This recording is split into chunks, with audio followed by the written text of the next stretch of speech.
Well, everybody, it's not blueberries. But if you were to do a search on Google, it would probably come up. But according to the UN and the World Economic Forum and a number of other governmental organizations, blue foods are the foods from water. And of course, you might immediately think of the fact that it is ocean, but it's actually not. It's both marine and freshwater, the seaweeds, the vegetables, the sea plants and microalgae, and the fish and seafood that we consume. And they're consumed by 3.2 billion people on the planet every day that rely on foods from water as their only source of food.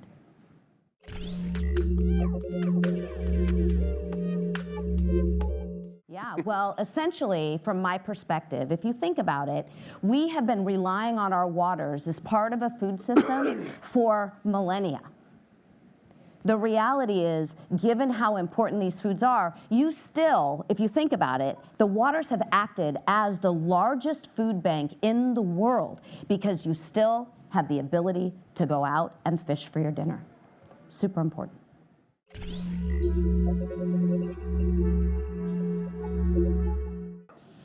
Well, in essence, it already is, right? Whether it's a Senegalese fisherman that can go out and fish enough fish to be able to not only sell a little bit in the markets, but also feed his family.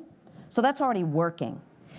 We know that it's a very climate change resilient food system, believe it or not. Because whether or not you know it, the fish move to different places, but we actually haven't been overfishing for almost a decade.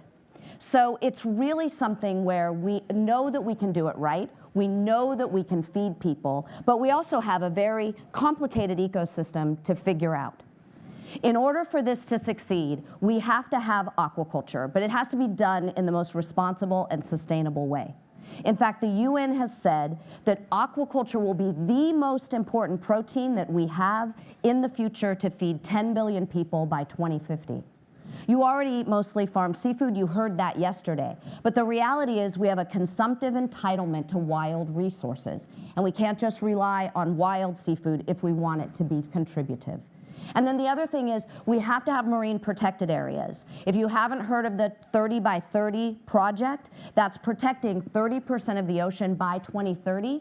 But when it's in service to our food system, what it means is, like off of the coast of Hawaii, where President Obama established the size of the state of Texas, a marine protected area, you hear about the importance for fisheries, you hear about the importance for marine mammals, but what you don't hear about is the tuna fishery on the outside of that is now more prolific than it's been in 150 years. And for me, that means we're going to feed more people, and we're going to keep it local so that indigenous communities can rely on those fisheries like they have done for thousands of years. So how we make them succeed is we protect coastal fishermen, we have sustainable aquaculture, and we really advocate for MPAs so that we're protecting this global food system.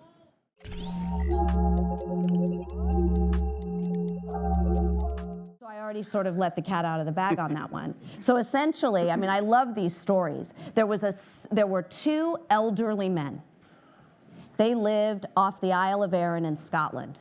Two white guys that just happened to love to be able to go diving. And what they saw was the decimation of this horrible scallop dredging, it's called, where they would take the equipment down and basically completely deplete the bottom resources, taking out the entire food column and ecosystem of this one region. They ended up fighting for 1 square mile, a no-take zone where we leave it alone. You don't get to have renewable energy there, you don't get to fish there, but essentially now there's 4 times the amount of fish and seafood. The scallops are coming back. It's a wonderful success story. It's been a huge example, and yes, that inspiration, how they had to sort of, we said go all Braveheart in the pubs against the fishermen, an older movie if you don't know what that is, but fight like to the death for it, and now the fishermen are thanking them. So it's a way in which we have to all work together to be able to create this abundance that we want to see from our waters.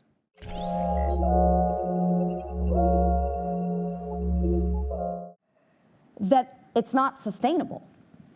You get to watch on Blue Planet, and we love Sir David Attenborough. And he says commercial fishing is bad.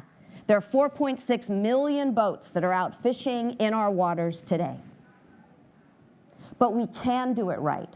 We can be thoughtful. And we want to be able to grow this. And we can feed people from it. And I think the other thing is, our freshwaters are more important from a food system perspective than our ocean. Only 2% of all of the protein that you all eat comes from the ocean. But we feed several hundred million people each and every day from freshwater, trout, catfish, tilapia, that are all providing real ecosystem benefits. Places like Africa, where they can farm a fish like tilapia with less inputs, less carbon footprint, more access than their land-based animals. So these heritage freshwater fish are going to be more and more important to be able to create what we need to see, more equity in our food system.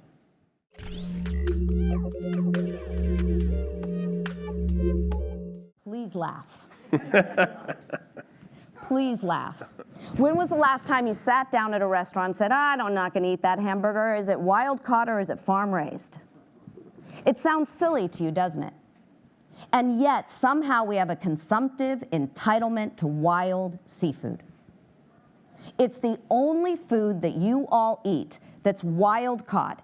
We farm everything else in our food system. And just like you can farm a chicken well and you can farm a chicken badly, we can put the same standards on those water farmers. I don't like to call it aquaculture because I think that you need to have a relationship with the farmer on the water in the same way that you love and revere that third generation or fourth generation land farmer. So let's change the narrative, let's change the definition, and let's expect better standards so that we can see more farmers contributing to this complicated ecosystem around blue foods.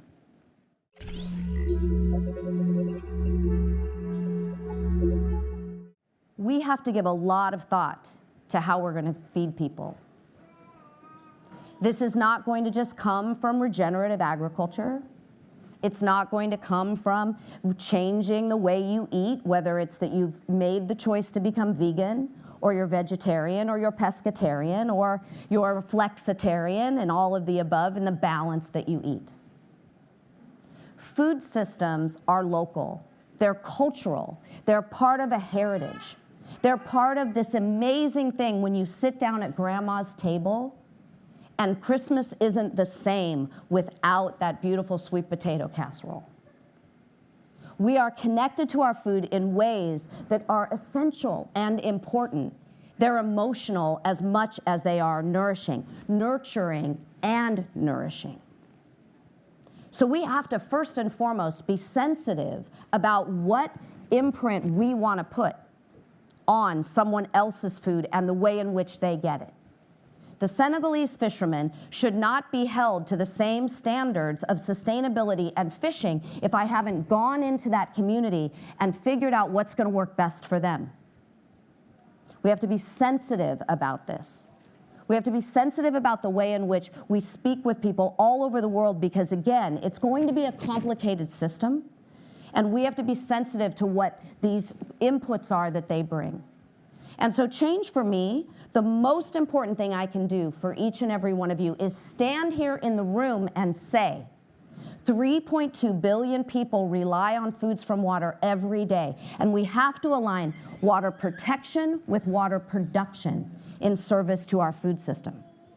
And if we can get there, where you understand that you can save the whales and still get to eat fish and seafood, that we can actually produce microalgae and seaweeds that are actually more nutritive and lower inputs than the lettuce that you're producing on land.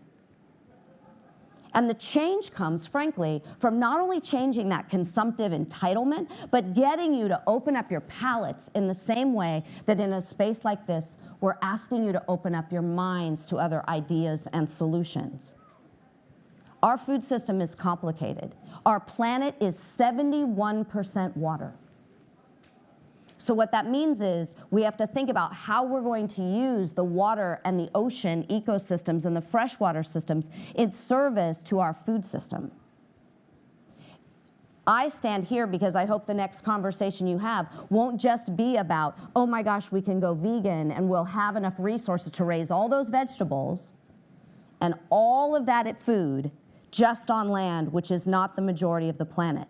But that maybe you'll look at what Bree Warner's doing with Atlantic Sea Farms, where we're doing, maybe you'll put seaweed in your pesto or in your tomato sauce as this beautiful umami.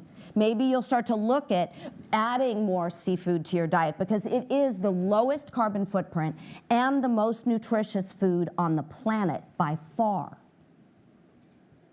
And that we talk about a species like tilapia that you thought was a trash fish, that you won't eat, and yet if you support a farmer from South America that's doing it sustainably, you're going to end up with something that's not only supporting local communities and local farmers and women in a lot of cases, but you're also going to be putting something that is incredibly nutritive on your plate.